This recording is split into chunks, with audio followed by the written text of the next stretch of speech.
Hello. आज की video का टॉपिक है हमारा relevance approach, theory of relevance या relevance concept of dividend. Relevance of concept of dividend इसका मानना है कि डिविडेंड जो कंपनी पे करती है या कंपनी के जो डिविडेंड डिसीजंस हैं वो शेयर के प्राइजेस को इन्फ्लुएंस कर सकते हैं। तो पिछली वीडियोस में मैंने आपको थ्योरी ऑफ इररिलेवेंस के बारे में बताया था, जिसमें ये कहा जाता है कि जो है वो शेयर के जो कंपनी की डिविडेंड पॉलिसी है या कंपनी कितना डिविडेंड पे कर रही है, डिविडेंड डिसीजंस हैं, वो शेयर के प्राइजेस को या फर्म की वैल्यू को इफेक्ट नहीं करते। बट जो रेलिवेंस अप्रोच है, वो रेलिवेंस अप्रोच ये कहती है कि जो शेयर के कंपनी जो है वो डिविडेंड जो पे करती है, उस डिविडेंड को पे करना, कम करना या ज़्यादा करना या नहीं करना, उससे जो है वो शेयर के प्राइजेस के ऊपर फ़र्क पड़ता है। तो दिस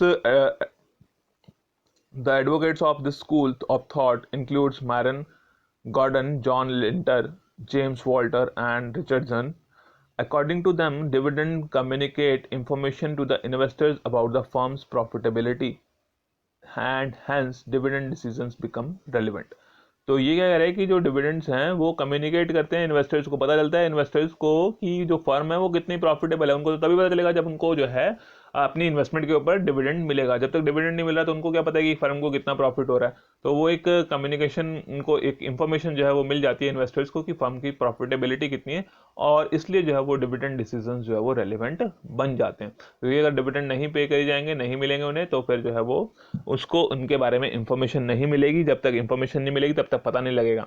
और अगर उनको जो है इंफॉर्मेशन मिलती है, डिविडेंड्स जो है उनको कम्युनिकेट करेंगे, पता चलेगा कि कितना ऑर्गेनाइजेशन को प्रॉफिट हो रहा है, तो इस वजह से जो है ये डिसीजन रेलिवेंट है।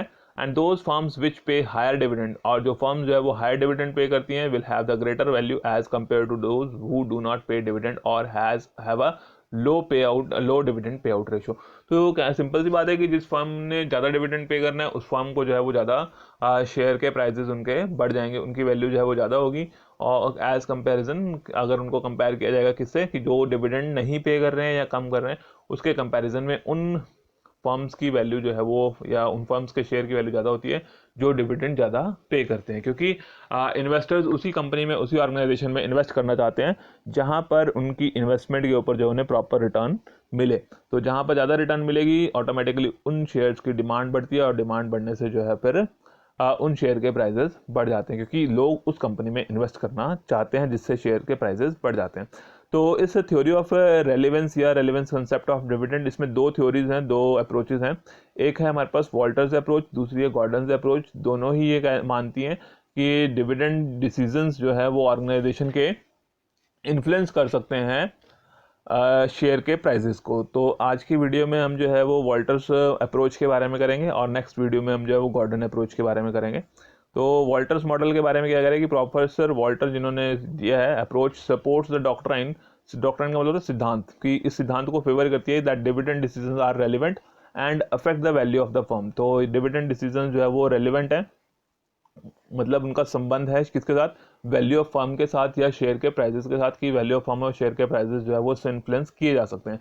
The relationship between internal rate of return earned by the firm and its cost of capital is very significant in determining the dividend policy to subserve the ultimate goal of maximising the wealth of share holders. तो इसमें क्या कह रहा है कि जो organisation की internal rate of return की, रेट ऑफ रिटर्न जो ऑर्गेनाइजेशन को इनकम हो रही है, जो इन्वेस्टमेंट के ऊपर वो अर्न कर रही है, वो रेट ऑफ रिटर्न होगी। और दूसरा कॉस्ट ऑफ कैपिटल। ये दो चीज़ें हैं जिन दो फैक्टर्स के ऊपर जो है वो सारी थ्योरी डिपेंड करती है। एक कॉस्ट ऑफ कैपिटल और दूसरा जो है वो रेट ऑफ रिटर्न। तो ये जो दोनों चीज़ें हैं, इसके बेसिस पर हम डिसाइड करते हैं कि ये ऑर्गेनाइजेशन की डिविडेंड पॉलिसी क्या रहेगी, जिससे कि जो है वो शेयर होल्डर्स की वेल्थ को मैक्सिमाइज कर सकते हैं।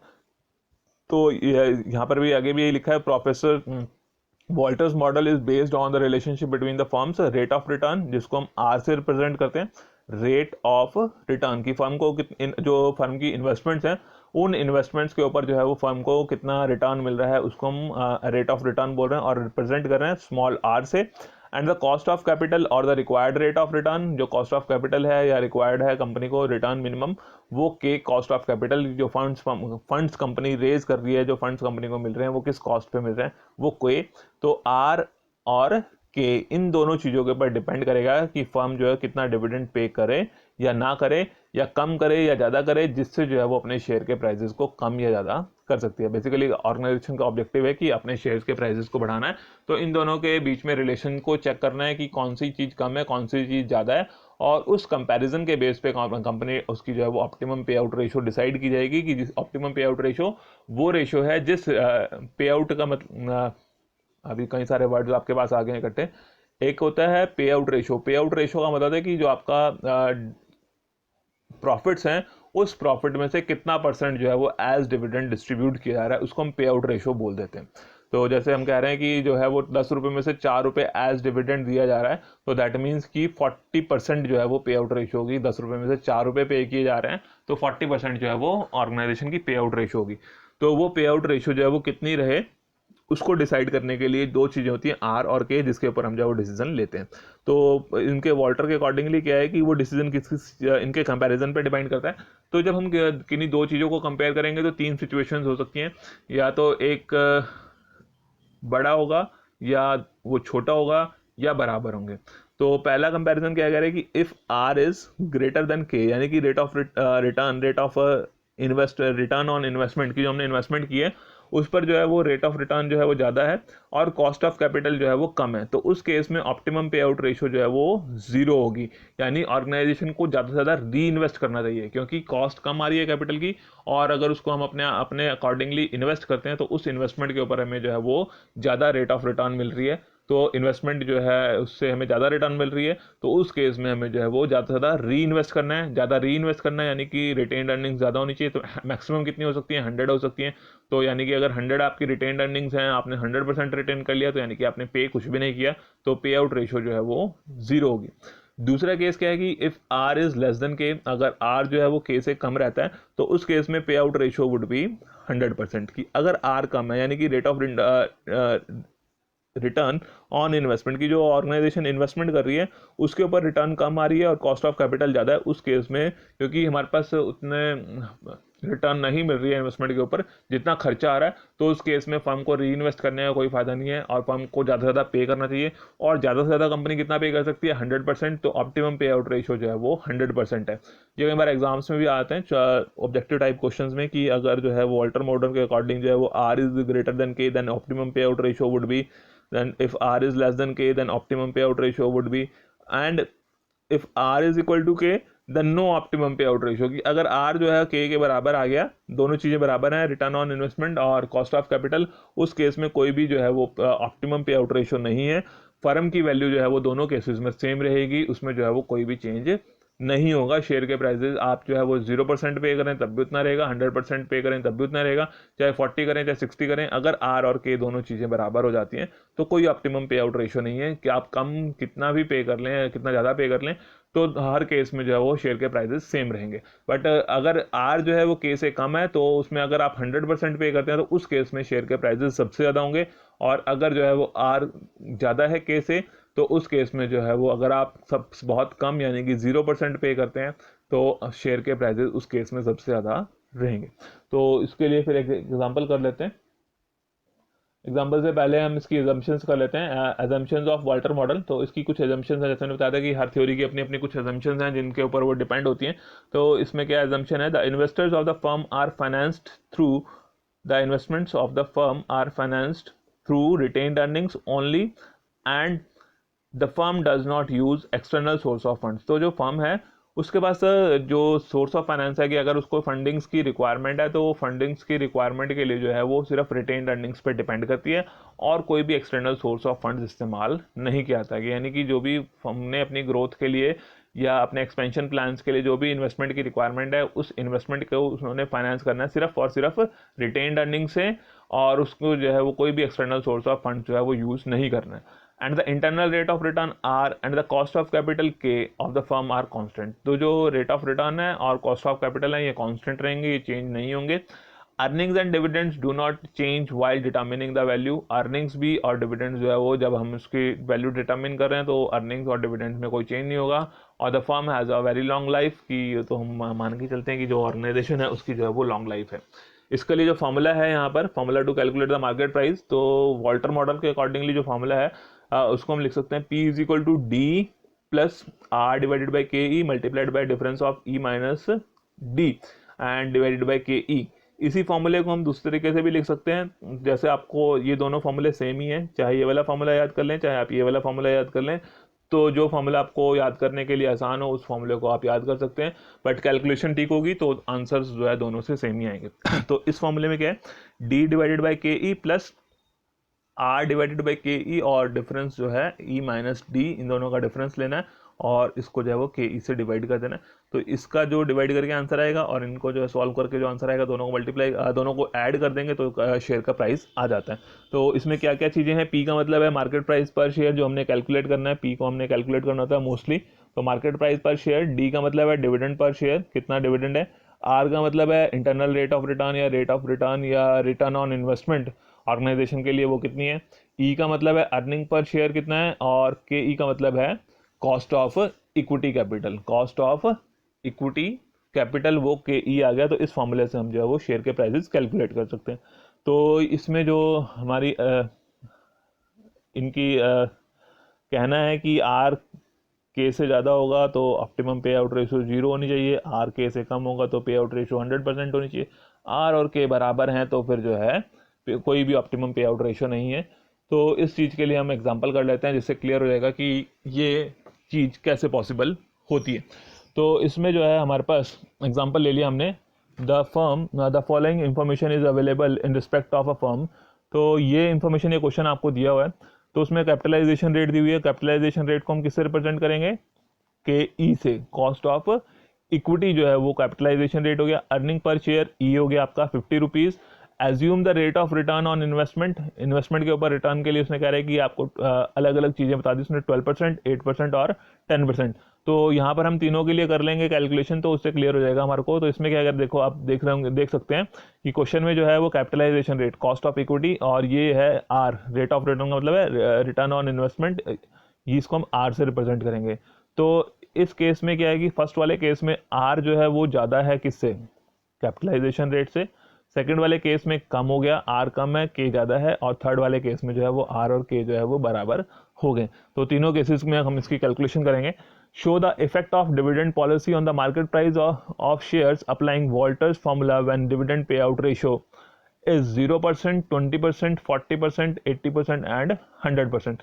तो आपको जो है वो डिविडेंड पॉलिसी का इफेक्ट दिखाना है मार्केट प्राइस ऑफ शेयर पर अकॉर्डिंग टू वॉल्टर, जब उनकी पे आउट रेशियो जो है वो 0% है, 20% है, 40% है, 80% एंड 100% है। तो पे आउट रेशियो जैसे मैंने पहले बताया था कि पे आउट रेशियो का मतलब कि जितनी भी कंपनी की अर्निंग्स हैं उस अर्निंग्स में से कितना परसेंट जो है वो एज डिविडेंड डिस्ट्रीब्यूट किया जा रहा है, वो ऑर्गेनाइजेशन की पे आउट रेशियो होती है। पे आउट रेशियो का मतलब कि अर्निंग्स में से कितना जो है वो एज डिविडेंड पे किया जा रहा है। तो इसमें हमारा पहला ऑप्शन हमने ले लिया कि हमने जो है वो हम कह रहे हैं कि हमने कैलकुलेशन करनी है when dividend pay out ratio is 0%, जब कंपनी का जो है वो पे आउट रेशियो 0% है। और 0% पे आउट रेशियो में हम तीनों चीज़ों के लिए कैलकुलेट कर लें, तीनों रेट ऑफ रिटर्न्स के लिए। आर 12% है तब, और दूसरा आर 8% है उसके लिए कर लिए, और आर जो है वो 10% है। तो ये हमने कैलकुलेशन कर ली। तो तीनों केसेस ले लिए हमने, आर 12% का, आर 8% का और आर 10% का, और पे आउट रेशियो जो हमने 0% ले ली। फॉर्मूला हमारे पास पीछे आपको बताया था वही फॉर्मूला हमने लिख लिया, D divided by K E plus R divided by K E into E minus D divided by K E. तो वही फॉर्मूला हमने सेम तीनों केसेस में लिख लिया। अब क्या है कि अब आपको देखना है कि क्या क्या चीज़ें कितनी कितनी आएंगी। तो डी निकालना है सबसे पहले, डी का मतलब है डिविडेंड, और जब आपकी पे आउट रेशियो 0% है यानी कि 50 का 0%, 50 का 0%, तो किसी भी चीज़ का 0% कितना आएगा, कितना आएगा 0। 50 का 0% कितना आएगा 0, तो हमने जो है वो 0 यहाँ पर लिख दिया। तो ये पे आउट रेशियो यानी कि इसका अर्निंग का इतना परसेंट आपको निकालना है, वो डिविडेंड होता है। तो इसको 50 को 0% का निकाला यानी कि 50 इंटू 0%, तो 0 आ गया। के ई कॉस्ट ऑफ इक्विटी वो सेम रहेगी, कैपिटलाइजेशन रेट 10%, तीनों केसेस में सेम रहेगा। तो कॉमन है, कॉस्ट ऑफ इक्विटी 10% आ गई, प्लस का साइन प्लस का आ गया। आर हमने ले रहे हैं यहाँ पर 12%, यहाँ पर 8%, और यहाँ पर आर हमने ले लिया है 10%, 10% का मतलब 0.10। फिर उसके बाद हमने कॉस्ट ऑफ इक्विटी यहाँ पर भी 0.10, यहाँ पर भी 0.10, और इसमें भी जो है वो 0.10, और मल्टीप्लाई करना है ई माइनस डी से अर्निंग्स कितनी थी 50, अर्निंग्स 50, यहाँ पर भी 50 रहेंगी, यहाँ पर भी 50 रहेंगी और इस केस में भी 50 ही रहेंगी। और माइनस करना है क्या डी, और डी कैसे निकाला था हमने, अर्निंग्स का इतना परसेंट जितना पे आउट रेशियो है, तो पे आउट रेशियो 0% थी तो 50 का 0% जो है वो 0 हो गया, यहाँ पे 0 लिख दिया डिवाइडेड बाय के ई। अब इसको आप सॉल्व कर लें, 0 को किसी भी चीज़ से डिवाइड करेंगे 0, 0.12 को आप जब 0.10 से डिवाइड करेंगे तो ये 1.2 आ जाएगा। अभी आपको शायद देखने से लग रहा होगा कि गलत कर दिया है, बट अगर आप इसको कैलकुलेटर की हेल्प से करेंगे 0.12 डिवाइडेड बाय 0.10 तो ये 1.2 ही आएगा। ठीक है, तो कैलकुलेटर से कर लेना अगर नहीं आ रहा है आपको करना। देन मल्टीप्लाइड बाय 50 माइनस 0, 50 में से 0 माइनस किया 50 बच गया और डिवाइड बाय 0.10, तो ये तो 0 से डिवाइड किया 0 ही रह गया, ये तो हो गया काम खत्म। उसके बाद हमारे पास 1.20 इंटू 50 कितना हो गया 60 डिवाइडेड बाय 0.10, तो 60 को जब आप 0.10 से डिवाइड करेंगे तो ये 600 रुपीज़ आ जाएगा। आपको शायद लग रहा होगा कि गलत हो गया, बट आप कैलकुलेटर से इसको चेक कर सकते हैं। 60 डिवाइडेड बाय 0.10, तो ये जो है आपका ₹600 प्राइस आ गया जब आपने क्या किया, आर 12% है और पे आउट रेशो 0% है। इसी तरीके से हम 8% के लिए भी निकाल सकते हैं, आर जो है वो हमारी 8% है, तो डिविडेंड इसमें पे आउट रेशो यहाँ पर भी 0 है, तो पे आउट रेशो 0 है तो 50 का 0%, डी 0 हो गया, के ई 0.10 हो गया, आर 8% है 0.08 हो गया, cost of equity 0.10, E earnings 50 rupees है, 50 रुपीज़ हमने ले लिया। डिविडेंड हमें पता है पे आउट रेशो 0% है यानी कि 0 हो जाएगी, डिवाइडेड बाय 0.10, और 0 को किसी भी चीज़ से डिवाइड करेंगे 0 ही आएगा। 0.08 को 0.10 से डिवाइड करेंगे, ये आपका 0.80 हो जाएगा, और इन 50 का और 0 का डिफरेंस 50 आ गया। डिवाइड करना है किससे, ये वाले 0.10 से, यहाँ से, क्योंकि इसको तो हम सॉल्व कर चुके हैं, यहाँ पे आ गया था, और अब इससे डिवाइड करना है। अब 0 तो खत्म हो गया, 0 को किसी भी चीज़ में ऐड करेंगे कुछ फ़र्क नहीं पड़ेगा, तो 0.80 को 50 से मल्टीप्लाई किया कितना हो गया 40, और 40 डिवाइडेड बाय 0.10 ये आपका आ गया 400। ऐसे ही आप जो है वो आर 10% के लिए निकाल सकते हैं, और 10% के लिए निकाला, फिर से दोबारा से बता रहा हूँ मैं, डी जो है डिविडेंड पे आउट रेशियो के हिसाब से निकालना है। पे आउट रेशियो 0% है, 50 का 0% 0 हो गया, और ये हमने 0 लिख दिया। Cost of equity 0.10 plus R कितना है आपका 10% दिया हुआ है, 10% लिख लिया 0.10, कॉस्ट ऑफ इक्विटी 10% 0.10 आ गया ये भी, और अर्निंग्स कितनी है 50 लिख दिया, डी डिविडेंड 0% यानी कि 0 हो गया, और डिवाइड किया इसको 0.10 से, तो 0 को इससे डिवाइड करेंगे 0 ही आएगा, और 0.10 को 0.10 से डिवाइड किया 1 आ गया, 50 माइनस 0 डिफरेंस जो है वो 50 आ गया, और डिवाइडेड बाय 0.10, 0 से प्लस करेंगे माइनस करेंगे वो कोई फर्क नहीं पड़ने वाला, तो 1 इंटू 50 आ गया, 50 को 0.10 से मल्टीप्लाई किया, ये आपके पास 500 आ गया। तो पहला क्वेश्चन, पहला पार्ट हमने सॉल्व कर लिया जब पे आउट रेशियो जो है वो 0% है, और रेट ऑफ रिटर्न जो है वो 12%, 8% और 10% के लिए कर लिया, और कॉस्ट ऑफ इक्विटी हमेशा 10% ही है। देन सेकंड पार्ट करते हैं। सेकंड पार्ट में जो हम कह रहे हैं कि पे आउट रेशियो जो है 20% है, तो 20% हमने ले ली। आर हमारे पास 12, 8 और 10 उसके लिए निकालना था हमने, 12, 8 और 10, ये आपको नीचे एग्जांपल दोबारा से लिख दिया ताकि अगर कुछ इन्फॉर्मेशन हमें क्वेश्चन में से चाहिए तो रेफरेंस यहाँ से ली जा सके। क्वेश्चन हमारे सामने रहना चाहिए कि हमें पता रहे कि हमने कौन सी वैल्यू कहाँ से उठाई है। तो बी वाला पार्ट था हमने जिसमें हमने 20% के अकॉर्डिंगली निकालनी थी, फिर हम नेक्स्ट में 40 निकालेंगे, देन 80, देन 100 के हिसाब से निकालेंगे। तो 20% के अकॉर्डिंगली निकाल लिया, 20% के अकॉर्डिंगली निकालना है, तो डी कितना होगा आपका, किसका निकालेंगे, अर्निंग पर शेयर कितना है 50%, पे आउट रेशियो कितना है 20%, 50 का 20% कितना होगा 50 मल्टीप्लाइड बाय 20 डिवाइडेड बाय 100, तो 50 का अगर आप 20% निकालेंगे दैट इज इक्वल टू 10, तो यहाँ पर डी जो है वो 10 हो जाएगा। और K E cost of equity capitalization rate 10% है 0.10 हो गया, देन आर कितना है 12% 0.12, cost of equity 0.10, capitalization rate multiplied by E कितना है 50 अर्निंग्स पर शेयर, और माइनस डी जो हमने यहाँ पे कैलकुलेट किया था किसका 50 का 20% पे आउट रेशो। पे आउट रेशो का मतलब कि कितना परसेंट पे करना है, तो अर्निंग्स में से आप जो है वो 50 रुपीज़ की अर्निंग में से 20% पे कर रहे हैं, तो 20% हो गया 50 का 10 रुपीज़, और divided by K E 0.10 solve किया, 10 को 0.10 से डिवाइड करेंगे तो 100 आ जाएगा, करके देख लेंगे, आप कैलकुलेटर से करके देख सकते हैं, प्लस 0.12 को 0.10 से डिवाइड करेंगे 1.2 आ जाएगा, 50 और 10 का डिफरेंस 40 आ गया 0.10, और 100 प्लस इन दोनों को मल्टीप्लाई किया, 1.2 को 40 से 48 आ गया, डिवाइड बाय 0.10, और इसको 48 को 0.10 से डिवाइड करोगे तो 480 प्लस 100 रुपीज़ 580 आ गया। इसी तरह से 8% के लिए भी कैलकुलेट कर सकते हैं। यहाँ पर भी डी निकालना है, और डी के लिए क्या है कि आप पे आउट रेशो चेक करेंगे। पे आउट रेशो 20% है, अर्निंग्स कितनी है 50 रुपीज़, 50 रुपीज़ का 20%, डी जो है वो 10 रुपीज़ आ गया, 10 लिख दिया। कॉस्ट ऑफ इक्विटी 0.10, आर 8% थी, 0.08 हो गया।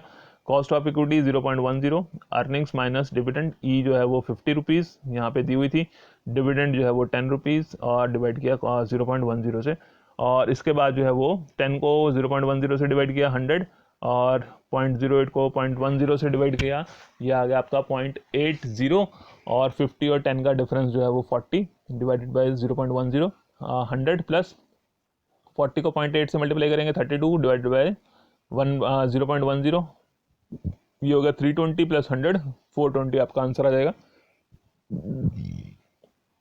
आर जो है वो 10% है, अब 10% पे निकाल लेते हैं। पी निकालना है, पी का मतलब क्या है, प्राइस ऑफ शेयर, शेयर का प्राइस निकाल रहे हैं।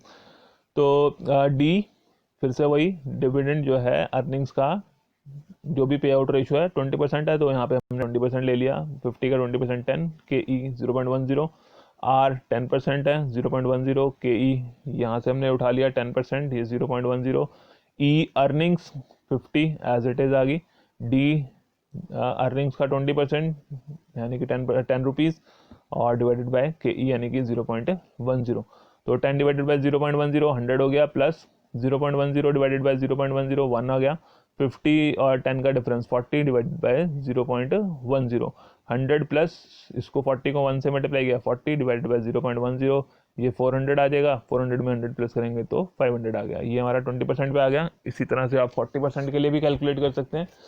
40% में क्या होगा, वही हमने ले लिया, तीनों रेशियोज के लिए, तीनों रेट्स के लिए निकालना था, 12%, 8% एंड 10%, तो 12%, 8% एंड 10% के लिए ले रहे हैं। पे आउट रेशियो जो है वो 40% है, तो P जो है कितना होगा, P इज इक्वल टू, अब यहाँ पे D कितना आएगा आपका, कैसे निकालेंगे D निकालने के लिए आपको क्या करना पड़ेगा, अर्निंग पर शेयर को पे आउट रेशियो से मल्टीप्लाई करना है, तो 50 का 40% निकालना है, यानी कि 50 का 40% 20 rupees, 50 multiplied by 40 divided by, या आप रफ वर्क में भी कर सकते हैं, कैलकुलेटर से भी कर सकते हैं, तो 50 का 40% जो है वो आपका डी डिविडेंड आ गया 20 rupees, K E cost of equity 10% 0.10, R 12% है 0.12, cost of equity 0.10 multiplied by E minus D, E जो है वो 50, डी का मतलब 20, और डी जो हमने निकाले ना ये 20 यहाँ पे हमने लिख दिया, और के ई जो है वो 0.10, 20 को आपने 0.10 से डिवाइड किया 200,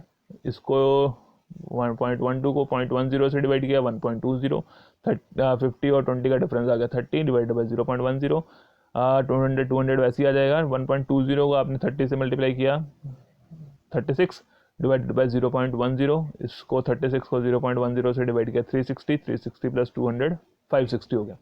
ऐसे ही 8% के लिए निकाल सकते हैं। डी निकालना है सबसे पहले, अर्निंग्स का, अर्निंग पर शेयर का 40% यानी कि 50 का 40%, ये हो गया 20, K E cost of equity 0.10 plus R कितना आपका 8% यानी कि 0.08, कॉस्ट ऑफ इक्विटी 0.10, अर्निंग्स 50 दी हुई है क्वेश्चन में, माइनस डिविडेंड हमने कैलकुलेट कर लिया अभी 20 आ गया, डिवाइडेड बाय 0.10, 20 को 0.10 से डिवाइड किया 200 आ गया, 0.08 को 0.10 से डिवाइड किया 0.80 आ गया, 50 और 20 का डिफरेंस 30, 0.10 से उसको डिवाइड कर दिया 200, प्लस 0.80 को 30 से मल्टीप्लाई किया 24 हो गया, डिवाइडेड बाय 0.10, इसको आप से 24 को 0.10 से डिवाइड करेंगे 240 प्लस 200, ये आपका 440 जो है आ जाएगा। देन आर 10% है जब, तब भी डी निकालना है सबसे पहले। ये फॉर्मूला तो आपको याद रखना पड़ेगा, फॉर्मूला हमने बहुत हर बार लिखा हुआ है, फॉर्मूला ये आपको स्टार्टिंग में बताया भी दिया था, तो फॉर्मूला याद ही रखना है, P is equal to D divided by K E plus R divided by K E into E minus D divided by K E. तो रेट ऑफ रिटर्न या पे आउट रेशो अलग अलग होने से फॉर्मूले के ऊपर कोई इफेक्ट नहीं पड़ेगा, आपको फॉर्मूला सेम ही रखना है, चाहे 8% के लिए निकालें, चाहे 12% के लिए या 10% के लिए, फॉर्मूला आपका सेम रहेगा, बट फॉर्मूले में जो है वो वैल्यूज़ चेंज होती चली जाएंगी जो जो इन्फॉर्मेशन है उस इन्फॉर्मेशन के अकॉर्डिंगली। तो यहाँ पर जो है वो डी कितना दिया हुआ है, पे आउट रेशियो 40%, अर्निंग्स 50 का 40% 20 आ गया। के ई कॉस्ट ऑफ इक्विटी ये वाली 10% लेनी है हमने, ये 0.10। ये आर कौन सा वाला लेना है, रेट ऑफ रिटर्न, ये रेट ऑफ रिटर्न हम 10% के लिए कैलकुलेट कर रहे हैं, तो यहाँ पे हमने 10% लिया हुआ है 0.10। कॉस्ट ऑफ इक्विटी यहीं से हमने ली 10%, ये आपका 0.10। अर्निंग्स 50 थी, डिविडेंड हमने कैलकुलेट किया 20, और इसका डिफरेंस डिवाइडेड बाय के ई यानी कि 0.10। 20 डिवाइडेड बाय 0.10 200 हो गया। 0.10 को 10 से डिवाइड किया 1 आ गया। 50 और 20 का डिफरेंस 30 डिवाइडेड बाय 0.10, और 200 प्लस इसको 30 को 1 से मल्टीप्लाई किया 30 डिवाइडेड बाय 0.10 से आप इसको डिवाइड करेंगे 300 आ जाएगा, और 200 प्लस 300 जो है वो 500 हो जाएगा। देन नेक्स्ट हमने निकालना था, जब पे आउट रेशियो जो है वो 80% है, तो पे आउट रेशियो 80% होगी। आर वो हमने 12%, 8% और 10% तीनों के लिए अलग अलग कैलकुलेट कर दिया। तो सबसे पहले हमें फॉर्मूले में जो है, इस फॉर्मूले में वैल्यू जो पुट करनी है, पी तो हमने कैलकुलेट ही करना है, सबसे पहले डी चाहिए, और डी जो है कितना आएगा, 50 रुपीज़ अर्निंग्स हैं, डिविडेंड पे आउट रेशियो 80% है, तो कैसे कैलकुलेट करना है, 50 का 80%, 50 इंटू 80 डिवाइडेड बाय 100 यानी कि 40 रुपीज़, तो डी हमने 40 लिख दिया। कॉस्ट ऑफ इक्विटी दी हुई है 10%, आर 12% ले लिया हमने, और कॉस्ट ऑफ इक्विटी ये 10% आ गई। ई अर्निंग्स दी हुई है 50, डिविडेंड हमने कैलकुलेट किया था वही 40 हमने यहाँ पे लिख दिया, और डिवाइड करना है कॉस्ट ऑफ इक्विटी 0.10 से। 40 को 0.10 से डिवाइड किया 400, 0.12 को 0.10 से डिवाइड किया 1.20, 50 और 40 का डिफरेंस 10 और डिवाइडेड बाई 0.10। 400 प्लस 1.20 इंटू 10 12 आ गया, और इसको जो है वो 0.10 से डिवाइड करना है। 12 को 0.10 से डिवाइड किया 120, 400 प्लस 120 520 आ गया। अब आर 8% है, तो डी कैसे निकालना है, डी के लिए अर्निंग पर शेयर और पे आउट रेशियो को मल्टीप्लाई करना है। तो अर्निंग पर शेयर 50 का 80%, डी 40 रुपीज़ आ गया। कॉस्ट ऑफ इक्विटी ये दी हुई है 10% ले लिया हमने 0.10, आर 8% है, यहाँ पर 0.08 आ गया। कॉस्ट ऑफ इक्विटी क्वेश्चन में से दी हुई है 10%, ये हमने उठा लिया। अर्निंग्स क्वेश्चन में दी हुई है 850, यहाँ से ले लिया हमने। डिविडेंड हमने कैलकुलेट कर लिया था, अर्निंग पर शेयर का 80% वो आपका 40 आ गया था, और डिवाइडेड बाय 0.10। 40 को 0.10 से डिवाइड किया 400, 0.08 को 0.1 से डिवाइड किया 0.8, 50 और 40 का डिफरेंस आ गया 10 डिवाइड बाय 0.10। इसको मल्टीप्लाई करेंगे 10 को 0.8 से ही आ गया 8 divided by 0.10। 400 plus 8 divided by 0.10, 8 को 0.10 से डिवाइड किया 80, 400 प्लस 80 480 हो गया। और आर 10% पे निकालना है price, P is equal to D divided by K E. D dividend निकालने के लिए अर्निंग पर share multiplied by dividend pay out ratio, तो 50 का 80% 40 rupees, and cost of equity 0.10 plus R divided by K E. Are जो है वो 10% है 0.10, कॉस्ट ऑफ इक्विटी 10% है, यहाँ से ले ली क्वेश्चन में से 0.10। ई अर्निंग्स क्वेश्चन में दी हुई है 50, डिविडेंड हमने कैलकुलेट कर लिया 40, कॉस्ट ऑफ इक्विटी क्वेश्चन से उठा लिया 0.10। सॉल्व किया, 40 को 0.10 से डिवाइड किया 400, 0.10 डिवाइडेड बाय 0.10 1 आ गया। 50 40 का डिफरेंस 10 आ गया, और उसको जो है वो 0.10 से डिवाइड करना है, और इसको 10 को 1 से मल्टीप्लाई करने से 10, और इसको जो है वो 0.10 से डिवाइड करेंगे 100, और ये 400 आया हुआ था, 400 प्लस 100 500 हो गया। देन लास्ट जो था हमने निकालना था, when dividend pay out ratio is 100%, तो 100% पे आउट रेशियो है, आर 12% पे निकालना है, आर 8% के लिए, और आर जो है वो रेट ऑफ रिटर्न या रिटर्न ऑन इन्वेस्टमेंट या rate of return on investment जो है वो हमने ले ली। तो 12% पे कैलकुलेट करना है। पे आउट रेशियो कितना है आपका, 100% है। पे आउट रेशियो 100% है, यानी कि ये जो फॉर्मूला है, इस फॉर्मूले में सबसे पहले हमें डी चाहिए होता है, तो डी निकालना है, और अर्निंग पर शेयर 50 रुपीज़ है, और 50 रुपीज़ का पे आउट रेशियो 100% है, यानी कि 50 का 50 100% आप पे कर रहे हैं, तो 50 में से 50 रुपीज़ ही पे कर दिए, तो 50 का आप 100% निकाल सकते हैं। 50 into 100 50 multiplied by 100 divided by 100, तो किसी भी चीज़ का 100% उतना ही सेम ही आ जाता है। तो 50 जो अर्निंग्स हैं उसका कंप्लीट जो है वो डिविडेंड 50 का 50 रुपीज़ आ गया। जितनी अर्निंग्स हैं, क्योंकि आपने 100% पे कर दिया, तो अर्निंग्स और डिविडेंड बराबर हो जाएंगे। जब आपका पे out ratio, dividend pay out ratio या पे आउट रेशो जिसको हम बोल रहे हैं, तो डिविडेंड पे आउट रेशो भी बोल देते हैं, पे आउट रेशो भी कह देते हैं उसको, तो वो 100% है, तो जितना अर्निंग्स है उतना ही डिविडेंड हो जाएगा। अदरवाइज सिंपल कैलकुलेशन करके भी निकाल लेंगे 50 का 100% तो वो 50 ही आएगा।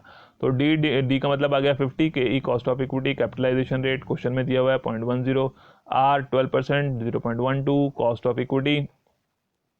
ये हमने आर यहाँ पे अलग अलग तीनों रेट्स के लिए अलग अलग निकालना था, तो क्वेश्चन में तीनों रेट्स के लिए था, हमने इसलिए तीनों रेट्स अलग अलग लिख दिए।